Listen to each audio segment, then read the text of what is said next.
नमस्कार दोस्तों, स्वागत है आप लोगों का आपके अपने YouTube चैनल हिंदी साहित्य वाला पे। दोस्तों मैं विक्रम वर्मा आप लोगों का बहुत बहुत स्वागत करता हूं। दोस्तों आज हम लोगों की शिक्षण अभिवृत्ति में क्लास नंबर 4 है और जिसमें जो 4 नंबर टॉपिक था तो आप लोगों को सामने स्क्रीन पे दिखाई दे रहा होगा उच्च अधिगम संस्थाओं में शिक्षण की पद्धति, और इसमें है अध्यापक केंद्रित बनाम शिक्षार्थी केंद्रित पद्धति और दूसरा है ऑफलाइन बनाम ऑनलाइन पद्धति। और इसमें हम लोग को स्वयं प्रभा और मुक्स इत्यादि जो नई ई लर्निंग था उसको हम लोग को पढ़ना है। ठीक है, तो दोस्तों आज हम लोग यूजीसी नेट जेआरएफ का फर्स्ट पेपर में शिक्षण अभिवृत्ति को पढ़ेंगे। ठीक है, जिसको इंग्लिश में टीचिंग एप्टीट्यूड कहते हैं। और इसमें जो टॉपिक्स निर्धारित किया है यूजीसी ने, जो 4 नंबर टॉपिक है वो ये रहा। इससे पहले हम लोगों ने जो 3 टॉपिक तक था उसको एक एक करके एक क्लास में हम लोगों ने समाप्त कर दिया। अब जो आज क्लास होगी ये 4 नंबर टॉपिक होगी। 6 टॉपिक है तो अगले 2 क्लास में हम लोग शिक्षण अभिवृत्ति को समाप्त कर देंगे। तो चलिए हम लोग शुरुआत करते हैं आज की क्लास टॉपिक नंबर 4 पे। तो देखिए, सबसे पहले आप लोग को स्क्रीन पे दिखाई दे रहा होगा उच्च शिक्षण संस्थाओं में शिक्षण की विधियाँ। तो हम लोगों को आइए पहले इसके बारे में जानते हैं कि उच्च शिक्षण संस्थाओं में शिक्षण की विधियाँ कौन कौन सी विधियाँ हैं। तो देखिए, सबसे पहले बात करते हैं कि उच्च शिक्षण के लिए विभिन्न विधियों की आवश्यकता होती है, सही है। और कक्षा में विषय वस्तु को सरल एवं बोधगम्य बनाने हेतु शिक्षार्थियों को उत्तम शिक्षा प्रदान करने हेतु जिन विधियों का शिक्षकों द्वारा प्रयोग किया जाता है उन्हें शिक्षण विधियाँ कहते हैं। चलिए एक बार और आप लोग देखिए शिक्षण विधियाँ किसे कहते हैं। तो शिक्षण विधि उसे कहते हैं जो कक्षा में विषय वस्तु को सरल एवं बोधगम्य बनाने तथा शिक्षार्थियों को उत्तम शिक्षा प्रदान करने हेतु जिन विधियों का शिक्षकों द्वारा प्रयोग किया जाता है उन्हें शिक्षण विधियाँ कहते हैं। ठीक है, तो दोस्तों ये रहा शिक्षण विधियाँ का एक छोटा सा परिभाषा, आप लोग चाहे तो नोट कर सकते हैं। और चूँकि यूजीसी में तो ऐसा क्वेश्चन आता नहीं है, लेकिन ये आपसे ज़रूर क्वेश्चन इस टाइप का कर सकता है कि विषय वस्तु को जैसे दे देगा कि शिक्षण विधियाँ प्रयोग में क्यों लाई जाती हैं, जैसे कि विषय वस्तु को कठिन बनाने के लिए, फिर उसको अलग अलग दे सकता है ऑप्शन। उसी में एक ऑप्शन रहेगा कि विषय वस्तु को सरल एवं बोधगम्य बनाने के लिए, ठीक है, और एक दे देगा कठिन बनाने के लिए, और कुछ 2-3 उसी में जो शब्द मिलेंगे वो ऐसे करके 4 आपका ऑप्शन बना देगा। तो हम लोग को जो वहाँ पे आंसर में टिक लगाना होगा तो वो होगा कि विषय वस्तु को सरल एवं बोधगम्य बनाने के लिए शिक्षण विधियाँ प्रयोग में लाई जाती है। तो इसी तरह के दोस्तों क्वेश्चन पूछ सकता है। चलिए अब हम लोग शिक्षण विधियाँ के बारे में देखते हैं, इसके प्रकार के बारे में। तो शिक्षण विधि के 2 प्रकार होते हैं, जैसा कि आप लोग देख रहे होंगे। शिक्षा विधि के 2 प्रकार होते हैं। पहला कौन सा है तो शिक्षा केंद्रित, और दूसरा कौन सा है शिक्षार्थी केंद्रित। ठीक है, तो 2 विधियाँ होती है। आप लोग याद कर लीजिएगा कि शिक्षण विधि के कितने प्रकार होते हैं, 2। कौन कौन से, शिक्षक केंद्रित और शिक्षार्थी केंद्रित। ठीक है, चलिए अब हम लोग एक एक करके इसमें देखते हैं। पहले शिक्षक केंद्रित, फिर उसके बाद शिक्षार्थी केंद्रित। तो आइए शिक्षक केंद्रित विधि में क्या होता है चलिए हम लोग देखते हैं। जैसे कि आप लोग देख रहे होंगे शिक्षक केंद्रित। तो शिक्षक केंद्रित में जैसे कि ये रहा, इस विधि में अध्यापन के दौरान कक्षा का वातावरण पूर्णतः औपचारिक और कठोर होता है। परिणामतः विद्यार्थियों के कई प्रश्न अनुत्तरित रह जाते हैं और उनकी सहभागिता केवल व्याख्यान सुनने तक सीमित रहती है। ठीक है, शिक्षक केंद्रित का दोस्तों ये होता है शिक्षक केंद्रित में कि अक्सर इसमें क्या होता है कि बहुत सारे जो लड़के रहते हैं वो प्रश्न पूछते, मतलब उनके कई प्रश्न अनुत्तरित रह जाते हैं, क्योंकि इसमें फिर जो शिक्षक रहता है अपने तरफ से पढ़ाता है, लेक्चर देता है, तो उसमें बच्चों का जो रहता है, बच्चों के साइड का जो मान लीजिए प्रश्न रहेगा, बेचारा कोई कुछ पूछना हो तो वो उसमें ज़्यादातर दब जाते हैं, अनुत्तरित रह जाते हैं, नहीं उसके मिल पाते हैं। उनकी सहभागिता केवल बच्चों की जो सहभागिता रहती है क्लास में वो केवल टीचर को सुनने तक सीमित रह जाती है इसमें। ठीक है, शिक्षक केंद्रित में।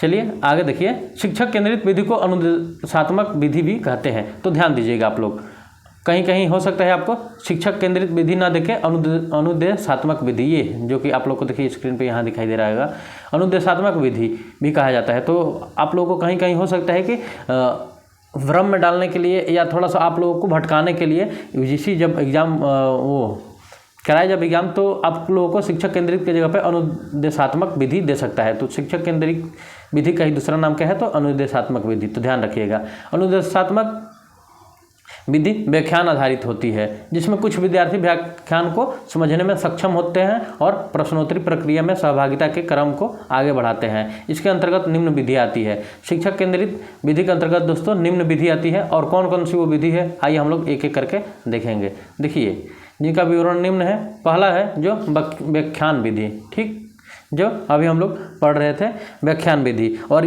यह विधि दोस्तों इस प्रकार से मौखिक शिक्षा रूप है, जिसका अर्थ किसी पाठ्य पुस्तक को भाषण के रूप में पढ़ना है। व्याख्यान विधि में यही होता है दोस्तों कि किसी पाठ्य पुस्तक को भाषण के रूप में पढ़ा जाता है। जैसे कि मान लीजिए बुक ले लिए और फिर उसको पढ़ने लगे, तो उसको व्याख्यान विधि के अंतर्गत रखेंगे, ठीक है। चलिए व्याख्यान विधि के संदर्भ में एक नाम आता है थॉमस एम रिस्क। आप लोग चाहें तो नोट कर लीजिए, इसके व्याख्यान विधि के संदर्भ में थॉमस, कोटेशन है एक, हो सकता है पूछते, थॉमस एम रिस्क,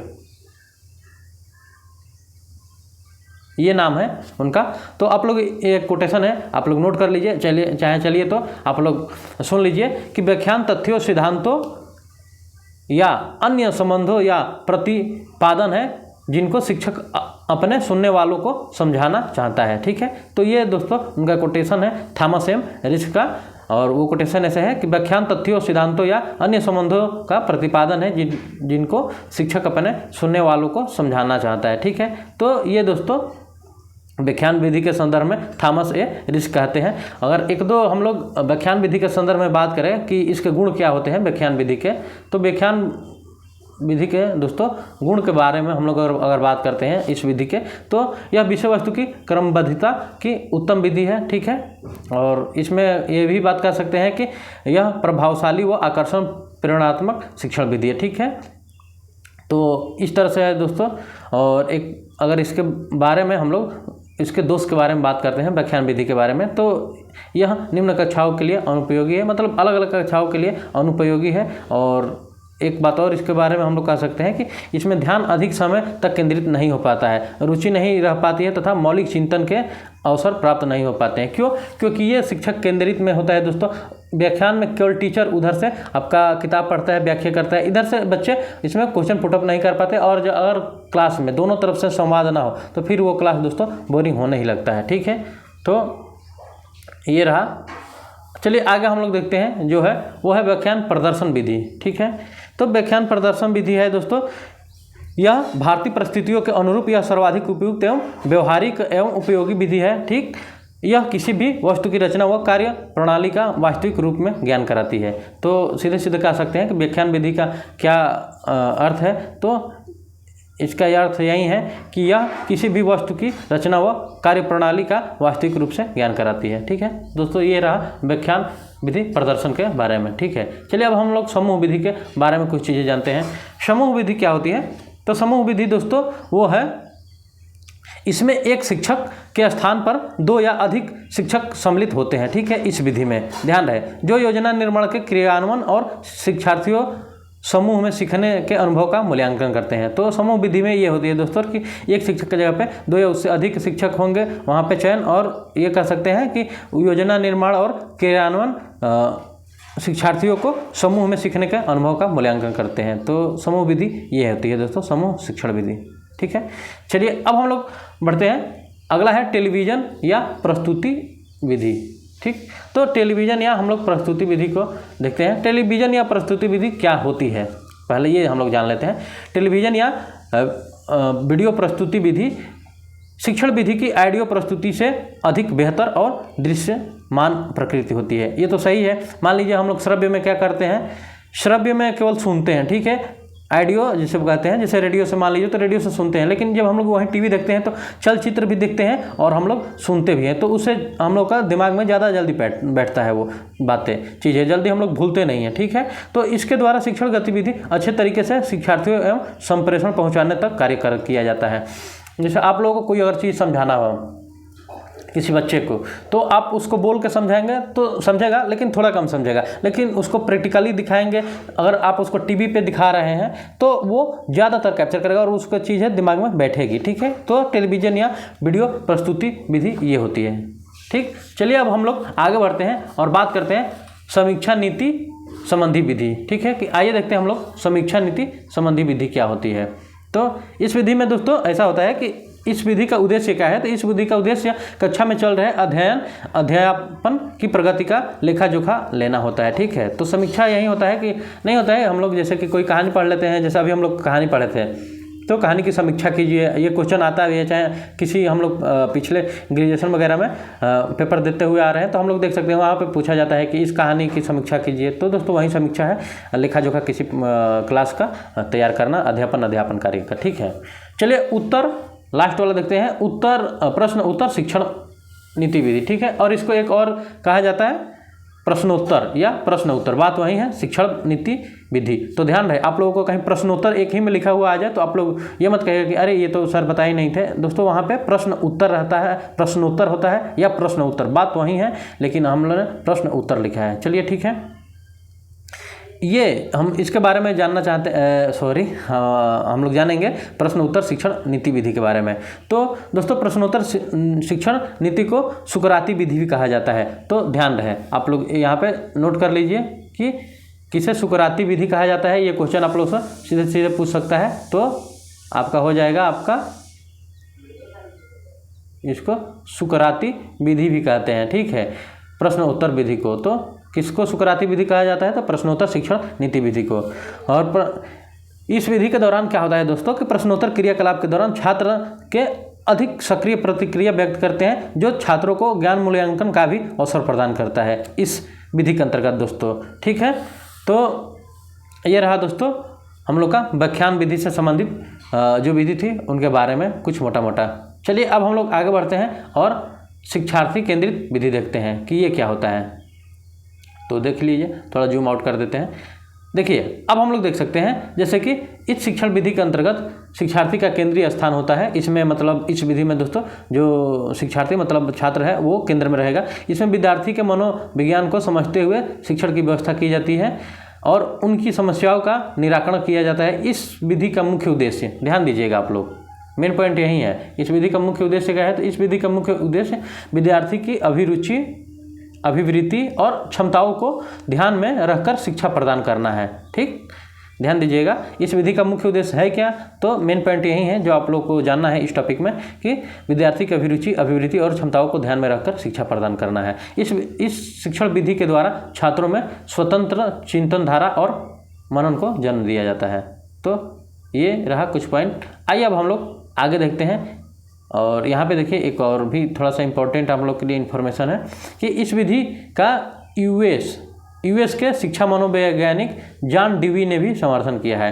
तो ये पूछ सकता है कि शायद शिक्षार्थी केंद्रित विधि का किसने समर्थन किया है, चाहे यूएस के कौन से मनोवैज्ञानिक थे जिन्होंने समर्थन किया है, तो वहाँ पे जॉन डेवी, ये नाम हम लोग को याद रखना है। ठीक है, तो चलिए आगे बढ़ते हैं। शिक्षार्थी केंद्रित रणनीति के अंतर्गत अपनाई जाने वाली शिक्षण विधियाँ निम्न है।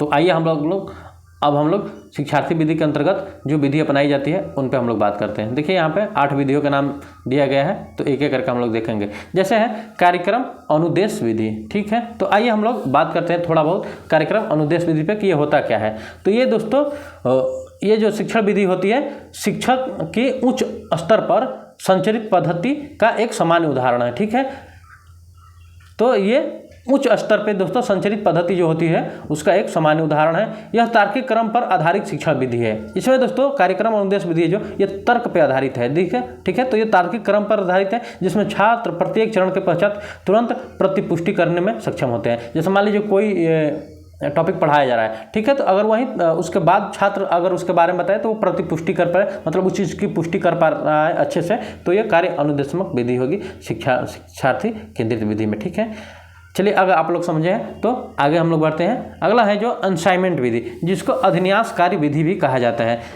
असाइनमेंट का जो दूसरा नाम होता है वो अध्यन्यासकारी विधि होता है। तो आपको कहीं कहीं पे अध्यन्यासकारी विधि भी मिल सकता है, तो आप लोग को घबराने की कोई बात नहीं है। ठीक है, तो चलिए इस विधि के बारे में हम लोग जानते हैं कि यह विधि क्या होती है। तो दोस्तों अध्यन्यास शिक्षण विधि का उपयोग विशेष प्रयोजन की पूर्ति के लिए किया जाता है।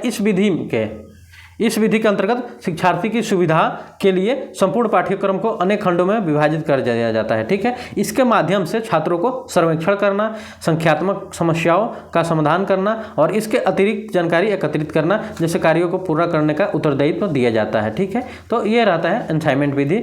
तो उनको अपने कार्य को करने के लिए जैसे मान लीजिए सर्वेक्षण करना और संज्ञानात्मक समस्याओं का समाधान करना, तो इस तरह के विधि आते हैं। आप लोग को पता ही होगा कि असाइनमेंट के अंतर्गत हम लोग क्या क्या करते हैं, वही चीज़ें हैं इसकी विशेषता उद्देश्य में सारी चीज़ें। तो अगर इससे संबंधित क्वेश्चन आ रहा है तो यही होगा। चलिए अब हम लोग आगे बढ़ते हैं और वो है कंप्यूटर आधारित शिक्षण विधि, ठीक। इसके बारे में हम लोग 2 लाइन जान लेते हैं कि कंप्यूटर आधारित शिक्षण विधि होती क्या है। तो इस विधि का दोस्तों जो आपका 3 नंबर ये है, इस विधि का उद्देश्य होता है कंप्यूटर के माध्यम से शिक्षा पद्धति को सुव्यवस्थित ढंग से संचालित करना। तो अब कंप्यूटर के जरिए हम लोग जितना शिक्षण पद्धति को अच्छा कर सके तो ये सब शिक्षण आधारित शिक्षण विधि में आएगा, कंप्यूटर आधारित में। चलिए अब हम लोग अगला देखते हैं, परस्पर संवादी या संवादात्मक वीडियो विधि, ठीक है। तो ध्यान दीजिएगा, परस्पर संवादी ये भी दे सकता है या संवादात्मक वीडियो विधि। तो अगर दोनों में से कोई एक नाम दे रहा है तो अगर परस्पर संवादी और संवादात्मक वीडियो विधि तो यहाँ पे दोनों एक ही है। तो कोई एक नाम आए तो दूसरा नाम आप लोग को याद आना चाहिए। ध्यान दीजिएगा, एक बार आप लोग इसको अच्छे से पढ़ लीजिएगा, ठीक है। तो आइए अब हम लोग देखते हैं कि ये क्या होता है, ये इस विधि में क्या होता है। तो परस्पर संवादी विधि में दोस्तों जो चीज़ें होती है कि शिक्षार्थी को किसी विषय से संबंधित जानकारी क्रम रहित ढंग से आसानी से उपलब्ध हो जाता है, ठीक है। तो इस विधि में दोस्तों ये बात होती है कि कोई भी चीज़ बहुत आसानी से क्रम में उपस्थित हो जाती है, ठीक है। चलिए अगला है जो वो है आप लोगों को 5 नंबर ब्रेन स्टोर्मिंग विधि, ठीक, ब्रेन स्टोर्मिंग विधि। तो आइए अब हम लोग बात करते हैं कि ब्रेन स्टोर्मिंग विधि क्या होती है, ठीक है। तो इस विधि को विप्लव विधि भी कहते हैं, ध्यान दीजिएगा। तो यहाँ पे आप लोग चाहे तो नोट कर लीजिए कि विप्लव, ठीक है, वी आधा प लव। तो ब्रेन स्टोर्मिंग विधि का दूसरा जो नाम है वो है विप्लव विधि। तो आप लोग इसको चाहे तो कहीं नोट कर लीजिएगा। इस विधि में बच्चों के समूह के मध्य एक समस्या उत्पन्न की जाती है। इसमें बच्चे आपस में वार्ता करते हैं और इसके बाद जो होता है कि स्वतंत्र चिंतन के माध्यम से विचारों का बल दिया जाता है। प्रत्येक बच्चा एक बिंदु पर चर्चा करता है और इन प्रक्रियाओं के मध्य निकले बिंदुओं को अध्यापन ब्लैक बोर्ड पर लिखता है, ठीक है। तो आइए एक अगर लाइन में हम बताना चाहें तो कह सकते हैं कि जैसे मान लीजिए हम लोग कॉलेज गए या स्कूल में पढ़ रहे हैं तो हम लोग के बीच एक टीचर आएंगे और आप लोग को कोई एक मुद्दा दे देंगे और फिर आप लोग का उस पर छोटा छोटा करके विचार निकलेगा और फिर उसी जो एक निष्कर्ष निकलेगा लास्ट में उसको शिक्षक अपने अकॉर्डिंग ब्लैक बोर्ड पे या मतलब वाइट बोर्ड पे आप लोग को जैसे या स्क्रीन पे आजकल तो नया आ गया तो आपको समझाएंगे, बताएंगे। तो ये होता है ब्रेन स्टोर्मिंग विधि के अंतर्गत, ठीक है, विप्लव विधि। तो ये एक छोटा छोटा मतलब इसके बारे में हम लोग चीज़ें जाने। अब आगे हम लोग बढ़ते हैं संगोष्ठी प्रकरण विधि, और जिसको हम संगोष्ठी विधि, ठीक है, ये प्रकरण नहीं है, देखिए यहाँ पे प्रकरण नीचे है, ये डबल टाइपिंग हो गया है। चलिए केवल संगोष्ठी विधि है तो जिसको सेमिनार भी कहते हैं, सेमिनार मेथड, ठीक है। तो आइए 6 नंबर पर हम लोग संगोष्ठी विधि के बारे में जानेंगे। और यह विधि क्या होती है तो दोस्तों यह समूह चर्चा विधि का एक अलग रूप है, ठीक है। इस विधि में संगोष्ठी में भाग लेने वाले लोग एक पेपर पर अपने विचार प्रकट करने हेतु बिंदुओं को तैयार करते हैं और उसके बाद जो क्या चीज़ें होती है कि संगोष्ठी के दौरान उस पर चर्चा करते हैं। कई चरण होते हैं जैसे कि पेपर की तैयारी, पेपर की प्रस्तुति एवं चर्चा, ठीक है। जैसे दोस्तों अभी फिलहाल में कुछ दिन पहले एक संगोष्ठी हुई थी, मान लीजिए ये तो हर जगह छोटा छोटा होता है, एक कॉलेज में हुई थी। तो दोस्तों वहाँ पे हम गए भी थे, तो वहाँ पे जैसे कि हम लोगों का जो संगोष्ठी हुआ था वो हुआ था नई शिक्षा नीति पे, ठीक है, 2020। तो वहाँ पे जिसको जो आया वो अपना नई शिक्षा के संदर्भ में, नीति के संदर्भ में अपना बात किया, ठीक है। तो दोस्तों ये यही होता है कि मान लीजिए कोई आपको मुद्दा दे दिया जाएगा ऑलरेडी पहले से और उसको संगोष्ठी में उसी पे केवल चर्चा होगा, सब लोग अपना विचार रखते हैं संगोष्ठी में, ठीक है। तो उसको नकारात्मक पहलू, सकारात्मक पहलू और जो भी होता है अपना वहाँ पे विचार रखते हैं उस संगोष्ठी में, ठीक है। तो ये होती है संगोष्ठी विधि। आगे है जो प्रकरण अध्ययन विधि, ठीक है। तो जो 7 नंबर है वो है प्रकरण अध्ययन विधि। तो इस विधि के अंतर्गत क्या होता है तो आइए देखते हैं। तो इस विधि में दोस्तों बालकों को चुनौती का सामना करने, निर्णय लेने आदि प्रक्रिया में सक्षम बनाया जाता है। जैसे मान लीजिए बालक है, ठीक है, अब एकाएक पेपर आ गया, ठीक है, अब तैयारी पहले से कर रहा है और मान लीजिए अच्छे ढंग से तैयारी कर रहा है, नहीं कर रहा है, आपकी बहुत अच्छे ढंग से तैयारी भी रहती है, लेकिन पेपर के टाइम इतना प्रेशर रहता है कि आपको ये नहीं लगता आप सबसे बेटर हैं, ठीक है, आपको सारी चीज़ें याद है पूरा। मान लीजिए हम जो PDF पढ़ा रहे हैं आपको पूरी चीज़ें याद हो गई जब UGC का एग्जाम हम लोग का आया तो, लेकिन वहाँ पहुँचने के बाद ये लगता है अरे यार ये नहीं पढ़े, फिर ये तो भूल गए, अब की बार नहीं होगा, ये नहीं होगा, इतना मतलब हम लोग के मन में वो विचारधाराएं चलती है ना कि अब हम लोग उसी का सामना करना या निर्णय लेना कि उस समय में हम लोग को कैसा निर्णय लेना है। तो इस विधि के अंतर्गत, प्रकरण अध्ययन विधि के अंतर्गत ये सारी चीज़ें सिखाई जाती है। चलिए लास्ट है समूह चर्चा विधि, ठीक। तो समूह चर्चा विधि के अंतर्गत हम लोगों को 2-4 मोटी बातें जाते हैं। जैसे कि ये जो विधि होती है दोस्तों, लघु समूह शिक्षण विधियों में समूह चर्चा विधि महत्वपूर्ण स्थान है। ये लघु समूह शिक्षण विधि में आती है दोस्तों। और इसमें एक बात और हम लोग करते हैं कि इस विधि को समूह की आपसी संचार विधि के रूप में भी जाना जाता है। तो इसका जो दूसरा नाम है वो है आपसी संचार विधि, ठीक। तो ये रहा दोस्तों समूह चर्चा विधि के संदर्भ में 2-4 पॉइंट, ठीक है। चलिए अब हम आगे आप लोगों को शिक्षण विधि के अन्य प्रारूप बताते हैं, अन्य विधि बताते हैं कि और इसके अलावा जैसे हम लोग शिक्षार्थी केंद्रित और फिर शिक्षण केंद्रित तो पढ़ लिए। अब हम लोग देखेंगे जो वो होगा शिक्षण विधि की अन्य विधि, जिसमें हम लोग आप लोग को स्क्रीन पे दिखाई दे रहा होगा। सबसे पहले मैपिंग विधि हम देखेंगे और मानचित्रण विधि से देखते हैं कि क्या हम लोग को लाभ होता है और क्या हानि होता है और क्या क्या चीज़ें हैं। मानचित्रण विधि आखिर है क्या, ठीक है, शिक्षण में। तो शिक्षण विधियों के अंतर्गत मानचित्रता को अधिक महत्व दिया जाता है। इसके 2 प्रकार हैं जो निम्न है, ठीक है। तो मानचित्रण विधि के 2 प्रकार होते हैं, आप लोग याद कर लीजिएगा। पहला है जो मस्तिष्क मानचित्रण, ठीक है। तो मस्तिष्क मानचित्रण को क्या है और कैसे है, तो आइए हम लोग पहले इसके बारे में जानते हैं थोड़ा सा 2 लाइन। देखिए मस्तिष्क मानचित्रण, ठीक है। मानचित्रण विधि में जो दूसरा था दोस्तों वो है,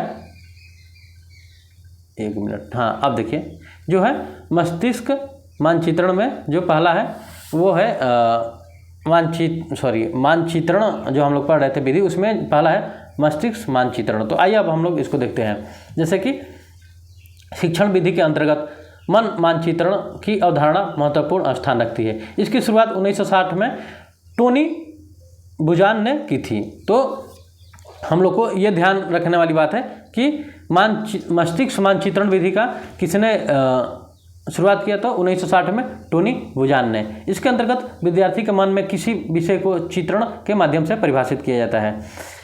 ध्यान दीजिएगा आगे कि इसमें ऐसी परिस्थिति उत्पन्न की जाती है कि विद्यार्थी किसी भी घटना के साथ सहजता से मन में मानचित्रण तैयार कर लेता है और साथ ही एक इस तरह की प्रक्रिया में रंगीन चित्रों की अवधारणा प्रस्तुत की जा रही है जो अधिगम को रोचक बनाने में सहायक सिद्ध हो रही है, ठीक है।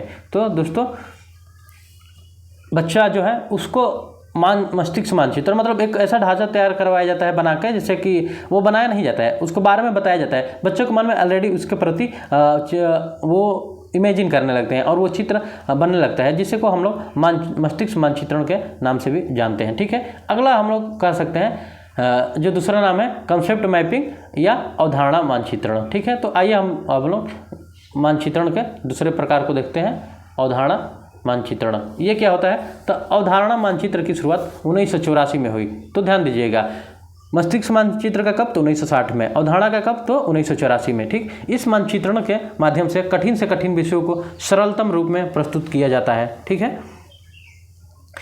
इसके अंतर्गत मुख्य अवधारणा को प्रथम स्थान दिया जाता है, ठीक है। फिर कम महत्वपूर्ण अवधारणाओं को क्रमशः व्यवस्थित करते हुए अध्ययन किया जाता है। तो ये रहा दोस्तों अवधारणा मस्तिष्क के बारे में। अब हम लोग आगे पढ़ेंगे ऑफलाइन बनाम ऑनलाइन, जैसा कि हम लोग को सिलेबस में जो सेकंड वाला टॉपिक था निर्धारित किया गया था। तो चलिए अब हम लोग पढ़ेंगे ऑफलाइन बनाम ऑनलाइन। चूँकि आज तो प्रत्येक बच्चा जो है पढ़ रहा है, दोस्त पढ़ रहे हैं, मित्र पढ़ रहे हैं, जो समकक्ष है, जो छोटा बच्चा, हम जो एज में छोटे हैं हम उनको बच्चे कह रहे हैं, आप लोग तो समकक्ष हैं लेकिन और जो सीनियर हैं तो ऑफलाइन और ऑनलाइन पद्धतियों के बारे में बहुत बेहतरीन तरीके से जान रहे हैं जहाँ तक, ठीक है। अब हम लोग को बस उसको डिफाइन करना है और अच्छे से थोड़ा सा जानना है कि कौन कौन सा पहलू होता है इसमें, ठीक है। तो चलिए ऑफलाइन ऑनलाइन तो हम लोग समझते ही हैं, तो पहले हम लोग चीज़ें बात करते हैं ऑफलाइन शिक्षण के बारे में, ठीक है। ऑफलाइन शिक्षण होता क्या है? तो ऑफलाइन शिक्षण की वह विधि है जिसमें शिक्षक एवं छात्र प्रत्यक्ष रूप से एक दूसरे से जुड़े होते हैं। इसमें शिक्षक एवं अधिगमकर्ता के मध्य प्रत्यक्ष संवाद होता है, जिससे अधिगमकर्ता प्रत्यक्ष रूप से अपने विचार, प्रश्न एवं सुझाव देकर संतुष्ट होते हैं। अधिगमकर्ता विभिन्न अध्ययन सामग्रियों को प्रत्यक्ष रूप से स्पर्श कर उसे प्रभावित होता है। इससे शिक्षार्थी को कक्षा में शामिल होकर ही शिक्षण करना पड़ता है। देखिए ऑफलाइन विधि, ठीक है। ऑफलाइन शिक्षण विधि क्या है? जैसे हम लोग विद्यालय जाते हैं, ठीक है, अभी जब हम जाते थे या कॉलेज जाते हैं तो वहाँ आई टू आई कांटेक्ट होता है टीचर से, ठीक है। जो चीज़ें पूछनी होती है हम लोग डायरेक्ट पूछते हैं, उसका उत्तर हम लोग तुरंत ही पाते हैं, ठीक है। और जो चीज़ होती है सामने फेस टू फेस होती है तो उसका एक असर अलग इम्पैक्ट पड़ता है, ठीक है। तो ऑफलाइन शिक्षण विधि का ये मतलब प्रारूप है जो है। ऑनलाइन शिक्षण विधि क्या होती है? तो चलिए अब हम लोग इस पर बात करेंगे, ऑनलाइन शिक्षण विधि। तो ऑनलाइन शिक्षण विधि जो होती है दोस्तों, ऑनलाइन शिक्षण विधि में यह होता है कि यह कंप्यूटर आधारित नेटवर्क से संबंधित होता है दोस्तों, ठीक है। जैसा कि अब हम लोग ही पढ़ रहे हैं, ठीक है। तो अभी हम लोग यहाँ पे पढ़ रहे हैं मोबाइल से, हम लोग जो ये काम कर रहे हैं, आप लोग हमें देख रहे हैं, हम यहाँ से पढ़ा रहे हैं, तो ये सब ऑनलाइन शिक्षण विधि है, ठीक है। इस शिक्षण प्रणाली को ई लर्निंग कहा जाता है। इसमें इंटरनेट आधारित विभिन्न प्रकार के सेवाओं का उपयोग किया जाता है, जैसे सोशल मीडिया साइट्स, ऐप आदि, ठीक है। जैसे हम लोग यूट्यूब के जरिए ये चीज़ें चला पा रहे हैं, पढ़ रहे हैं, तो ये चीज़ें। इसमें शिक्षक शिक्षार्थी से वीडियो एवं ऑडियो के माध्यम से जुड़े होते हैं। इस शिक्षण पद्धति में शिक्षार्थी घर से ही शिक्षण प्राप्त कर लेता है। वर्तमान में सरकार द्वारा इसे बढ़ावा दिया जा रहा है। इसके लिए सरकार ने ई पाठशाला, स्वयं योजना, स्वयं प्रभा जैसी कार्यक्रमों को संचालित किया है, जो हम लोगों को सीधे उदाहरण कोष्टक में दिया था कि ये चीज़ें हम लोग को पढ़नी है सिलेबस में। तो ऑनलाइन आप लोग समझ गए होंगे कि ये कंप्यूटर आधारित होती है, ये सोशल मीडिया साइट्स एवं ऐप आधारित होती है, जैसे कि हम लोग मान लीजिए यूट्यूब के थ्रू पढ़ रहे हैं। इसमें शिक्षक शिक्षार्थी से वीडियो एवं ऑडियो के माध्यम से जुड़े होते हैं। तो देख लीजिए, जैसे कि मान लीजिए हम लोग मोबाइल में देख रहे हैं, ये वीडियो हो गया। अभी जो हमारी आप लोग ऑडियो वीडियो ये जो हम बोल रहे हैं, ये आप लोग का ऑडियो हो गया। और इस शिक्षण पद्धति में शिक्षार्थी घर से ही शिक्षण प्राप्त करते हैं। जैसे मान लीजिए हम कहाँ से पढ़ा रहे हैं, आप लोग पता नहीं, हमारी वीडियो देश में पता नहीं कहाँ किस जगह से देख रहे होंगे। तो दोस्तों ये रहा मतलब ऑनलाइन शिक्षण विधि का एक परिभाषा। अगर आप लोग हमारी वीडियो देख रहे हैं, सुन रहे हैं, तो आप लोग कहाँ से हमारी वीडियो देख रहे हैं, आप लोग हमें कमेंट बॉक्स में ज़रूर बताइएगा, ठीक है। और जो हमारे दोस्त अपना बताएंगे कहाँ से, तो उनका नाम अगली क्लास में हम लेंगे और सबको बताएंगे कि ये हमारे फ्रेंड्स यहाँ से हमारी वीडियो देखते हैं। तो आप लोग कमेंट बॉक्स में ज़रूर बताइएगा दोस्तों कि आप लोग हमारी वीडियो कहाँ से देख रहे हैं, ठीक है। चलिए अब हम लोग आगे बढ़ते हैं और देखेंगे ऑनलाइन बनाम ऑफलाइन पद्धति में अंतर, ठीक है। अभी तक तो हम लोग समझ लिए कि भाई ऑनलाइन और ऑफलाइन पद्धति होती क्या है, लेकिन इन दोनों में अंतर क्या है, ठीक है। तो चलिए देखते हैं। जैसे ऑनलाइन शिक्षण पद्धति में समय कम लगता है, ठीक है, और ऑफलाइन शिक्षण पद्धति में समय अधिक लगता है। ये तो सही बात है दोस्तों। जैसे कि मान लीजिए अभी आप लोग हमें उठे या सोए या लेटे जैसे भी होंगे, तो मान लीजिए हमारी वीडियो देख रहे हैं, ठीक है। अगर यहीं ऑफलाइन हम लोग की क्लासेज होती तो आप लोग को उठना पड़ता, फ्रेश वगैरह नहा धोवा के, जैसे भी मान लीजिए क्लास में आने में जो टाइम व्यर्थ होती, फिर उसके बाद हम लोग पढ़ते वहाँ पे, उसके बाद फिर आप लोग जाना, तो ये टाइम ज़्यादा लगता है। और दूसरी बात, अगर हम लोग ऑफलाइन क्लासेज करते तो हम लोग ऐसे ना पढ़ के ब्लैक बोर्ड, वाइट बोर्ड या स्क्रीन पे इन चीज़ों को लिखते, ठीक है। तो हम लोग वहाँ पे ज़्यादा टाइम जाता है। तो एक सर्वे के अनुसार पता भी चला था कि 40 से 60% लगभग समय बच जाता है ऑनलाइन क्लासेज में ऑफलाइन की अपेक्षा, ठीक है। ये सर्वे एक हुआ था। चलिए हम आगे नाम बताएंगे कि किस सर्वे के अंतर्गत ये आया था।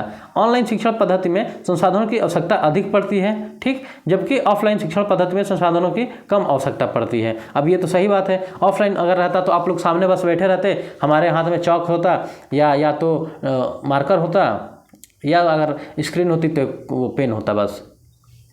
लेकिन अगर हम लोग यहीं ऑनलाइन पढ़ रहे हैं तो ऑनलाइन में अब हम लोग को एक स्क्रीन होना चाहिए जिस पे आप लोग की चीज़ें पढ़ाई जा सके, और इसके लिए तमाम कैमरा वगैरह जो सुविधाएं होती है, तो ये सारी चीज़ें होनी चाहिए, ठीक है।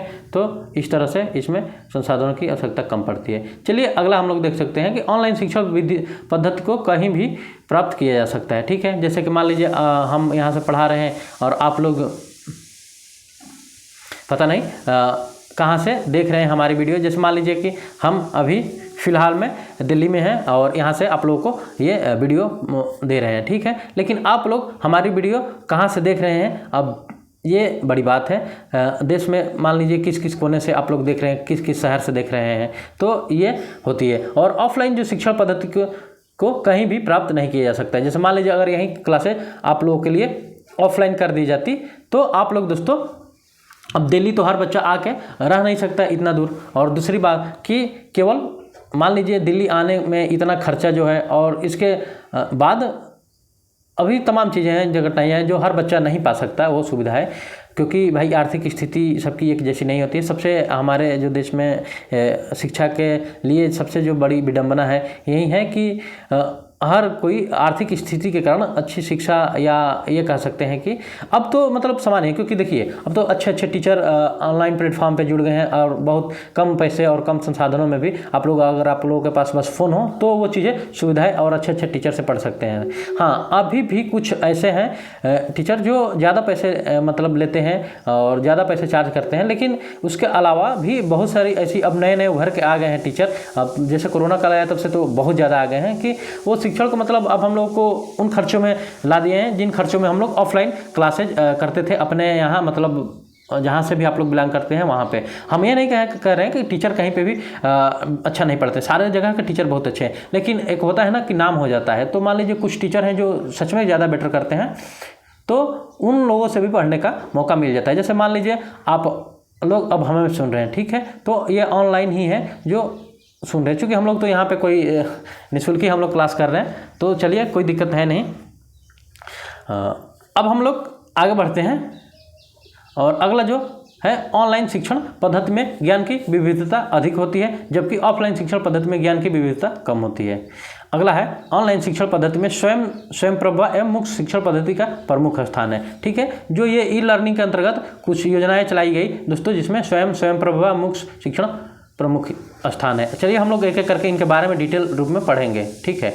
अगला है ऑफलाइन शिक्षण पद्धति में किताबें, पत्रिकाएं, समाचार पत्र आदि प्रमुख स्थान रखते हैं। अब देखिए ऑफलाइन जब क्लासेज होगी तो हम लोग को बुक से पढ़नी पड़ती है, बुक से तो अभी भी पढ़नी पड़ेगी, ठीक है। लेकिन ऑनलाइन में क्या है कि आप लोगों को चीज़ें जैसे स्क्रीन पर दिखा दिया जा रहा है बहुत सारी चीज़ें, तो आप लोग यहाँ से नोट्स करते हैं, नोट्स तैयार कर सकते हैं। लेकिन ऑफलाइन में क्या होता है, ये चीज़ें पॉसिबल नहीं होती है, फिर आपको वहाँ पर क्या करना पड़ता है कि बुक्स वगैरह की ज़रूरत पड़ जाती है, ठीक है। आगे हम लोग, और दूसरी चीज़ ये है ना कि पीडीएफ में ये चीज़ें प्रोवाइड कर दी जाती है तो ऑनलाइन पढ़ लेते हैं, लेकिन ऑफलाइन में आप लोग को बुक खरीदना ही है, पत्रिकाएं खरीदना ही है, समाचार पत्र खरीदना ही पड़ता है। ऑनलाइन शिक्षण पद्धति में छात्रों में मध्य न केवल सृजनशीलता को बढ़ावा मिलता है बल्कि ज्ञान की विविधता एवं समग्रता में भी विस्तार होता है, ठीक है। ऑफलाइन में क्या होता है कि ऑफलाइन शिक्षण पद्धति ज्ञान के एक पक्ष का ही विस्तार करती है, इसमें ज्ञान की विविधता को बल नहीं मिलता है, ठीक। चलिए अगला हम लोग देखते हैं। अगला है कि ऑनलाइन शिक्षण पद्धति में छात्र नित्य नए प्रतिमानों को प्राप्त करने, ज्ञान में वृद्धि करने एवं सफलता प्राप्ति में आगे बढ़ रहे हैं। ऑफलाइन शिक्षण पद्धति अभी भी अपनी पारंपरिक चाल से चल रही है। अगला है कि ऑनलाइन शिक्षण पद्धति में कम समय लगने का अर्थ है कम ऊर्जा का क्षय, कम कार्बन डाइऑक्साइड का उत्सर्जन तथा कम संसाधनों की खपत। ऑफलाइन में शिक्षण पद्धति में ठीक इसके विपरीत प्रक्रिया है, ठीक है। यहाँ पे ज़्यादा समय लगता है, ज़्यादा ऊर्जा जाता है और ज़्यादा कार्बन डाइऑक्साइड का उत्सर्जन होता है तथा कम संसाधनों, मतलब अधिक संसाधनों की खपत। संसाधन तो वहाँ कम होता है दोस्तों, सॉरी, वहाँ पे कम संसाधन होता है। चलिए नोट, हाँ देख लीजिए, जो जिस सर्वे की हम बात कर रहे थे कि जिसमें बताया गया है कि 40 से 60% तक कम समय लगता है, तो हाँ ये ब्रैंडन हॉल की रिपोर्ट में दोस्तों आप लोग याद कर लीजिए, ब्रैंडन हॉल ने एक रिपोर्ट जारी किया था जिसमें ऑनलाइन शिक्षण पद्धति में ऑफलाइन शिक्षण पद्धति की तुलना में 40 से 60% कम समय लगता है। अब समझ लीजिए हम लोग तो 1-2% के किसी चीज़ पे 1-2% अगर हम मार्जिन हो जाता है तो हम लोग दौड़ के भाग के पूरा मार्केट से उठा लेते हैं। ध्यान दीजिएगा, बहुत मतलब ये बड़ी बात है, आप लोग थोड़ा सा सीरियस होकर सुनिए कि अगर हम लोग अभी मान लीजिए पेट्रोल मान लीजिए 100 रुपये लीटर है, ठीक है, एक मोटा मोटा हम बता रहे हैं। अब अभी प्रेजेंट में कैसे 96 या कैसे है एक अभी तो थोड़ा आइडिया नहीं, लेकिन अभी क्यों आइडिया नहीं, क्योंकि हमारे पास अभी गाड़ी नहीं है दोस्तों, तो आइडिया नहीं है, ये कौन सी बड़ी बात है। हाँ लेकिन 96 से 100 के बीच में है मान के चलिए। तो कभी पेट्रोल पंप इधर आना जाना नहीं हुआ तो नहीं देख पाए। चलिए आपकी बार ध्यान देंगे, अभी याद आ गया तो।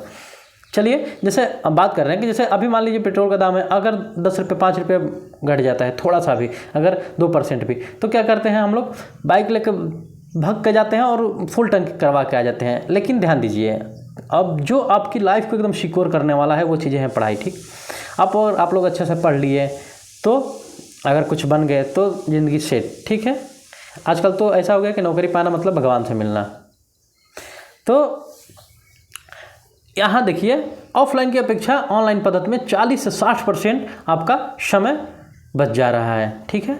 तो फिर हम लोग इसको क्यों नहीं ध्यान में दे रहे हैं, ठीक है। मान लीजिए ऑफलाइन जब तक क्लासेज प्रोवाइड है तो वो अच्छी बात है, लेकिन अगर ऑनलाइन में ये सुविधाएं मिल रही है, इतना कम समय हम लोगों को काफ़ी समय बच जा रहा है जिसमें हम लोग रिवीजन कर सकते हैं। मान लीजिए अगर 60% बच रहा है, मतलब आपका आधा पूरा टाइम बच जा रहा है, लगभग एक मोटा 40 से 60 में, मतलब 50 मान के चलिए, औसतन मान के चलते हैं। तो जितना देर हम लोग टोटल क्लास करेंगे उसके आधे में हम लोग क्लास कर रहे हैं, उतना चाहे तो थोड़ा सा बीच में गैप लेके 10-15 मिनट, और फिर आगे की क्लास को हम लोग सेम उतने टाइम में ही उसको फिर रिवाइज कर सकते हैं। तो दोस्तों ये रहा ऑनलाइन पद्धति, शिक्षा पद्धति का कमाल, ठीक है, जिसमें हम लोग 40 से 60% तक समय बच जाता है।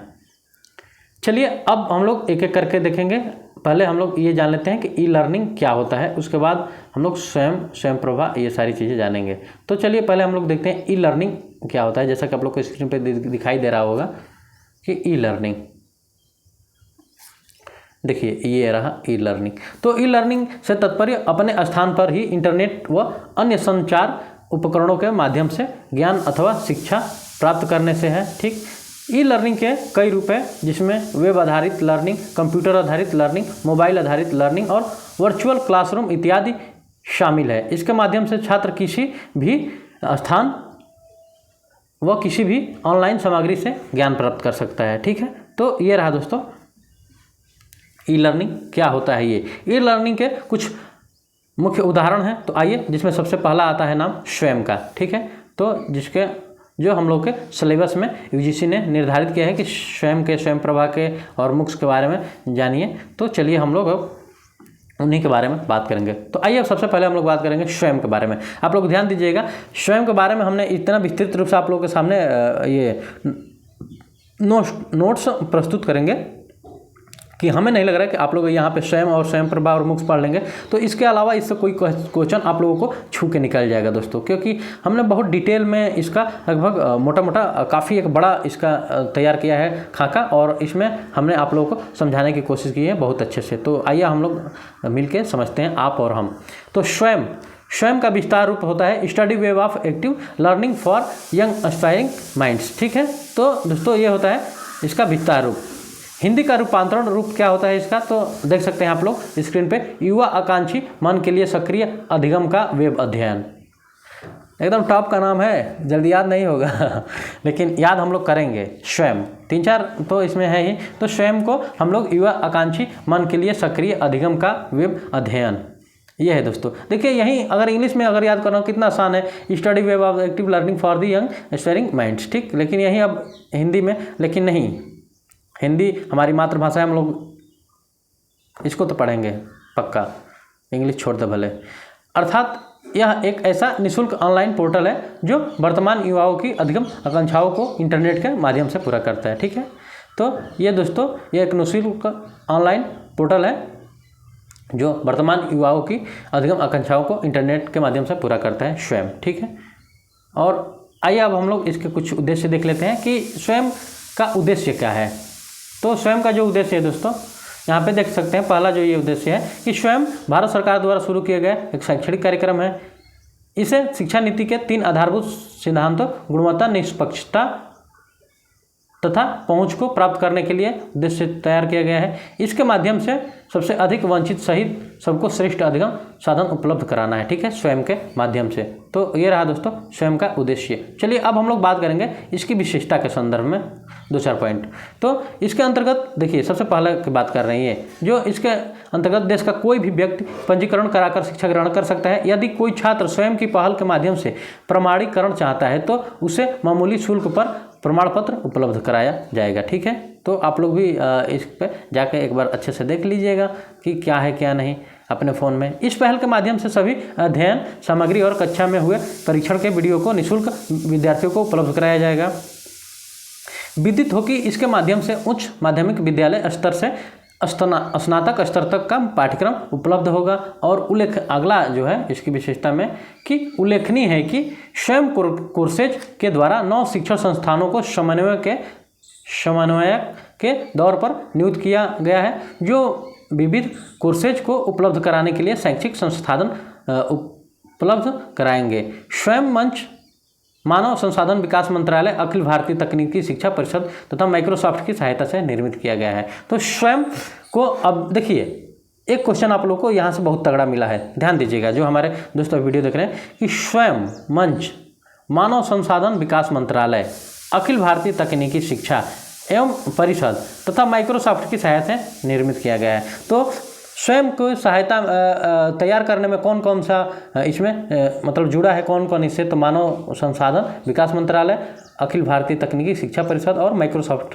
ये 3 मिलकर स्वयं का निर्माण किए हैं। ठीक है, चलिए अगला जो है, अगला है कि यह 2000 पाठ्यक्रम तथा 8000 इकाई दहाई सैकड़ा हज़ार 10,000 इकाई दहाई सैकड़ा हज़ार 10,000 80,000 है दोस्तों, सॉरी पढ़ना तो जरूरी है ना। गलत डाटा, देखिए हम सोचते हैं कि गलत डाटा देने से अच्छा है आप उसको 2 बार रिवाइज कर लीजिए। अगर मान लीजिए अगर हम 8,000 बोल कर निकल जाता है, ये गलत बात है। मान लीजिए हम अगर इकाई नहीं सैकड़ा हज़ार 10,000 पढ़ लिए तो इसमें कोई बड़ी बात नहीं है, क्योंकि आप लोगों को जो इन्फॉर्मेशन दी जाएगी वो सही देना है। क्योंकि मान लीजिए जो हमारे दोस्त अभी क्लास कर रहे होंगे उनके माइंड में यही बैठता है कि जो टीचर पढ़ा रहा है तो वो हाँ ये चीज़ें और सुनकर सबसे ज़्यादा याद होती है, इसलिए तो आप लोग वीडियो देखते हैं, ये तो सच्चाई है जो।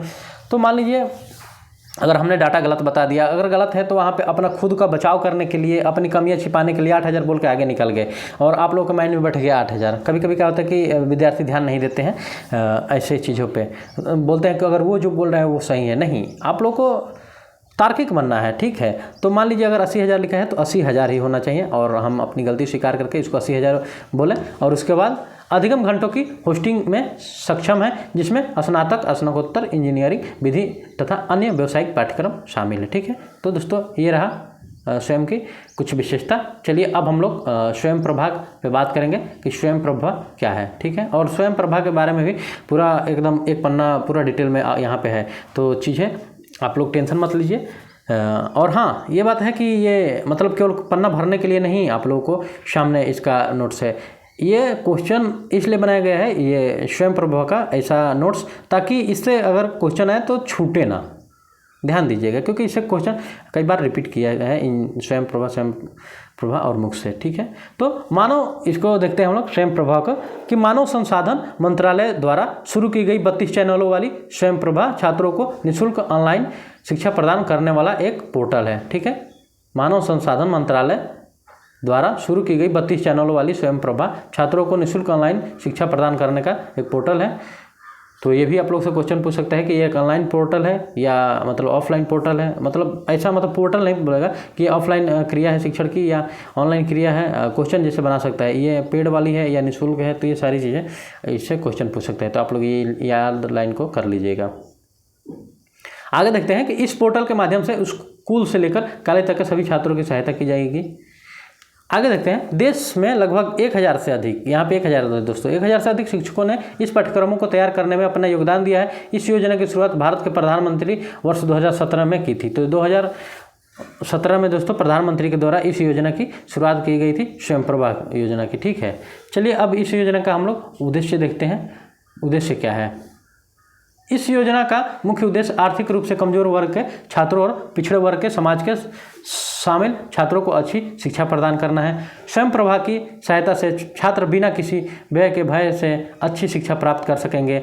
ऐसे में यह पद्धति 9वीं से 12वीं ध्यान दीजिएगा तक बालकों के लिए लाभकारी है। इस योजना के सहायता से अगला जो है, देश के दूरदराज बच्चे लाभान्वित होंगे, जिन्हें संसाधनों के अभाव में शिक्षा से वंचित होना पड़ता है। साथ ही प्रतियोगी परीक्षा के लिए यह पद्धति अधिक सहायता है, जिसमें 11वीं से 12वीं कक्षा तक के छात्र शामिल किए जाते हैं। और जो नेक्स्ट है विशेष उद्देश्य में, तो आइए हम लोग देखते हैं। अगला जो उद्देश्य है कि इस योजना का मूल उद्देश्य अच्छे शिक्षकों द्वारा छात्रों को शिक्षा उपलब्ध कराना है, ताकि धनाभाव कि धन अभाव मतलब आर्थिक स्थिति अगर कमज़ोर हो तो अच्छे शिक्षकों की शिक्षा से वंचित बच्चे लाभान्वित हो। ठीक है, अभी जैसे दोस्तों हम बात कर रहे थे कुछ समय पहले कि शिक्षा महंगी हो गई है, और कैसे, क्योंकि कुछ संस्थाएं बहुत ज़्यादा पैसे लेती हैं। किसी प्रॉपर संस्था के दोस्तों नाम यहाँ पे हम नहीं ले रहे हैं, बस आप लोग अगर पढ़ रहे हैं तो चीज़ें समझ रहे होंगे कि कहाँ पे कैसी चल रही है, शिक्षा कितना महंगी हो गई है। ठीक है, तो इसके लिए भी गवर्नमेंट द्वारा बहुत से सारे चलाए गए हैं चीज़ें। देखिए जैसे ये आपका स्वयं प्रभा है, ठीक है, तो आप लोग इसका लाभ उठा सकते हैं। लेकिन क्या होता है कि हम लोग इतने भाग दौड़ ज़िंदगी में होते हैं कि हम लोग को चीज़ें प्रत्यक्ष रूप से जो सामने प्रूफ दे वहाँ पे चाहिए। यूट्यूब पे भी दोस्तों बहुत सारी ऐसी चीज़ें पढ़ी है, इतनी सारे चीज़ें हम लोग को पढ़ी है कि हम लोग चाहें तो खोज के और अच्छे से पढ़ सकते हैं। आप लोग को एक एग्जाम्पल देना चाहेंगे। हमारे दोस्त हैं करीबी, अभी उनका हिस्ट्री से पीजीटी में पिछले 2021 में उनका सिलेक्शन जो हुआ था, पीजीटी वाला आया था, यूपी पीजीटी, तो उसमें आपका उन्होंने केवल यूट्यूब से ही खोज के जो क्लासेज करते थे उससे संबंधित अपनी वीडियो तैयार कर लिए थे, और वो वीडियो वहीं कंटिन्यू देखते रहते थे, उसी से नोट्स बनाए थे। और ये बहुत अचंभे की बात है कि हमारे साथ में किए हुए बहुत सारे जो स्टूडेंट थे, मतलब साथ के हिस्ट्री से जिनका ऑप्शनल था, तो उससे तैयारी किए हुए वो लोग कोचिंग किए थे अच्छे अच्छे संस्थानों से पैसे पेड कर करके, लेकिन उनका सिलेक्शन नहीं हुआ। और वो जो हमारे भाई साहब थे, बंदा दूसरा दोस्त था जो केवल यूट्यूब से पढ़ के और नोट्स तैयार करके, हाँ, पर रिवीजन बार बार किया था दोस्तों। जैसे अब हम लोग क्लास कर रहे हैं, आप लोग अब इस क्लास को फिर रिवीजन करें, नोट्स बनाए इससे संबंधित, तो बहुत फायदेमंद है।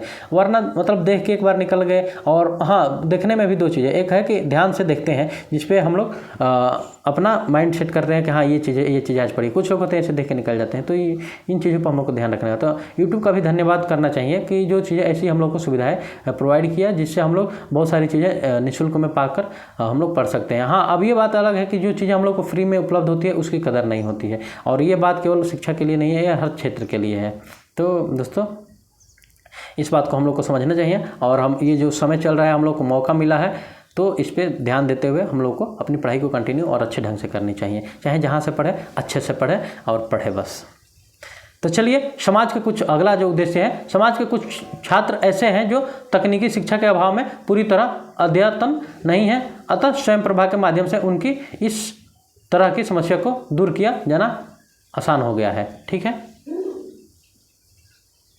अब हम लोग विशेषता देखेंगे स्वयं प्रभा का। तो स्वयं प्रभा की विशेषता में हम लोग देख सकते हैं कि इस योजना के अंतर्गत कला, विज्ञान, गणित, कला प्रदर्शन, सामाजिक विज्ञान और मानविकी के विषयों, इंजीनियरिंग, प्रौद्योगिकी, कानून, चिकित्सा, कृषि आदि के रूप में पाठ्यक्रम आधारित पाठ्य सामग्री दिखाई जाएगी। ठीक है, अगला है जो क्वेश्चन कि इसके अतिरिक्त प्रारंभ में कार्यक्रम अंग्रेजी भाषा में दिखाए जाएंगे, लेकिन कुछ समय पश्चात अन्य क्षेत्रीय भाषाओं में पाठ्यक्रम को उपलब्ध कराने की व्यवस्था की जाएगी।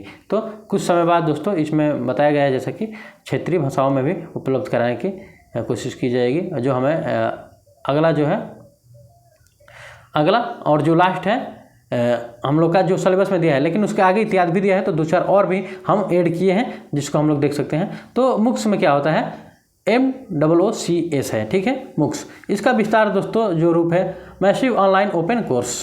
ठीक है, कोर्सेज। तो ये विश्व स्तर के ऐसे ऑनलाइन पाठ्यक्रम हैं जो सामान्य लोगों के लिए खुले हुए हैं।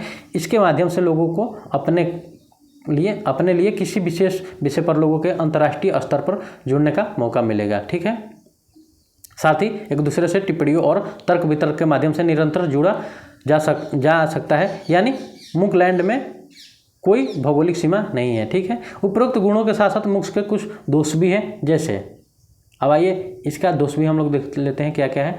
जैसे व्यक्तिगत स्तर पर किसी परेशानी का सामना कर रहे विद्यार्थी को किसी प्रकार की सहायता नहीं मिल पाती है, और चूँकि मुक्स पर लोगों की अधिक संख्या होती है, अतः व्यक्तिगत शिक्षण कार्य के लिए यह अधिक उपयोगी नहीं है। ठीक है, तो यह व्यक्तिगत शिक्षण कार्य के लिए ज़्यादा उपयोगी नहीं है। अगला एक और चला था दोस्तों योजना, वो है भारत पढ़े ऑनलाइन।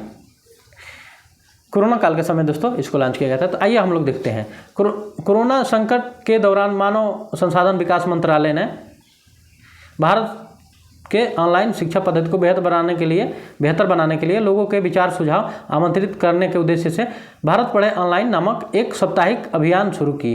इस अभियान का उद्देश्य ऑनलाइन शिक्षा प्रणाली में उपस्थित किसी भी बाधा को समाप्त करने हेतु मानव संसाधन विकास मंत्रालय के साथ प्रत्येक सुझाव समाधान साझा करने की दिशा और भारत के सर्वाधिक प्रभावशाली व्यक्तियों का आमंत्रण करना है। ठीक है, तो दोस्तों कोरोना काल जब स्टार्ट हुआ तो उस समय इस पद्धति को लाया गया था जो शिक्षा को मतलब बढ़ावा देने के लिए, और ये साप्ताहिक अभियान था जिसमें चर्चा होती थी।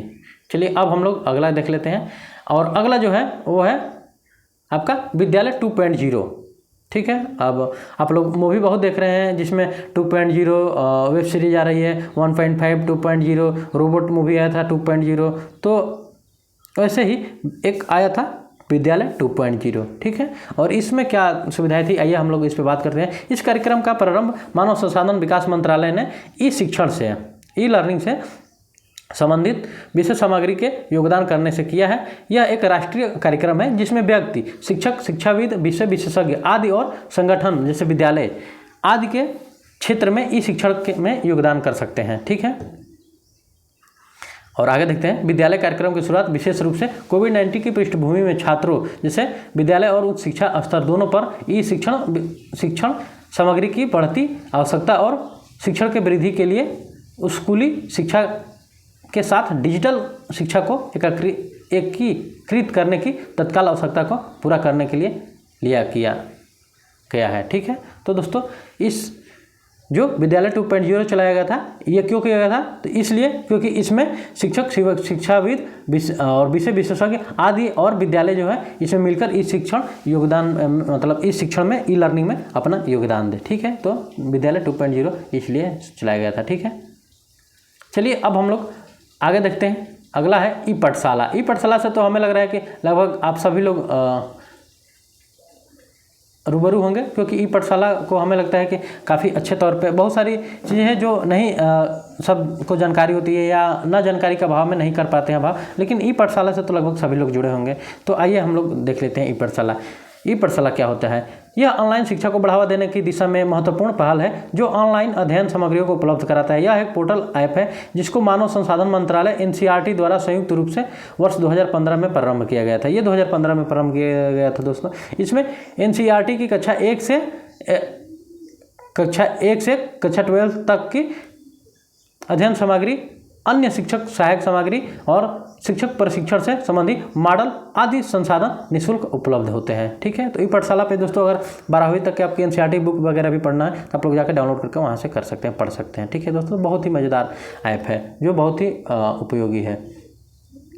आगे हम लोग देखेंगे, यह टेक्स्ट बुक सामग्री के साथ साथ ऑडियो वीडियो के रूप में भी सामग्री उपलब्ध कराते हैं। यह शिक्षक, विद्यार्थी, माता पिता तथा शोधकर्ता जैसे महत्वपूर्ण लोगों के लिए उपलब्ध है। इसकी महत्वपूर्ण विशेषता यह है कि यह निःशुल्क ही हमेशा पोर्टल पर उपलब्ध होता है जो सभी के लिए काफ़ी महत्वपूर्ण है। इस प्रकार यह वर्तमान ऑनलाइन शिक्षण पद्धति में ऑनलाइन सामग्री उपलब्ध कराने वाला महत्वपूर्ण पोर्टल है अभी जो बता रहे थे ई पाठशाला। तो आप लोग चाहें तो खोल को एक बार उसको आप लोग जरूर देख सकते हैं। और उसके आगे बाद दोस्तों देख सकते हैं ये है हिंदी साहित्य वाला का लोगो और सर्च ऑन यूट्यूब हिंदी साहित्य वाला। तो दोस्तों आप लोगों को वीडियो कैसी लगी? अगर वीडियो आप लोगों को अच्छी लगी हो तो आप लोग चैनल को लाइक सब्सक्राइब जरूर कीजिए, जिससे हमारा भी थोड़ा मतलब उत्साह होता है और ये लगता है कि हाँ कुछ बच्चे हमारी वीडियो देख रहे हैं। और आप लोग कमेंट बॉक्स में ये ज़रूर बताइए कि आप लोग कहाँ से हमारी वीडियो देख रहे हैं, ताकि हम और भी बच्चों को बताएं कि हमारी वीडियो यहाँ से बच्चे देख रहे हैं। तो आप लोग कमेंट बॉक्स में दोस्तों अपना जगह और अपना नाम जरूर लिखें। तो दोस्तों ठीक है, आज की क्लास यहीं पे अब समाप्त करते हैं। इससे संबंधित प्रैक्टिस भी कराया जा रहा है, तो आप लोगों को रेगुलर एक प्रैक्टिस भी मिलती है, तो आप लोग प्रैक्टिस भी करते रहिए और जुड़े रहिए। और इससे संबंधित ये अगर आप लोगों को PDF चाहिए तो हमने कई दिन कहा है कि आप लोग हमारे टेलीग्राम चैनल पे जुड़ जाइए।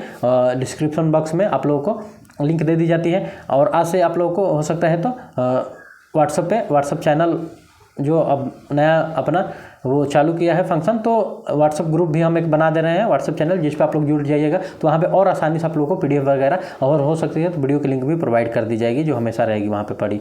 तो दोस्तों चलिए ठीक है, वीडियो देखने के लिए बहुत बहुत धन्यवाद। तो हंसते रहिए, मुस्कुराते रहिए और बने रहिए आप लोग हिंदी साहित्य वाले के साथ। तब तक के लिए दोस्तों धन्यवाद, बाय बाय।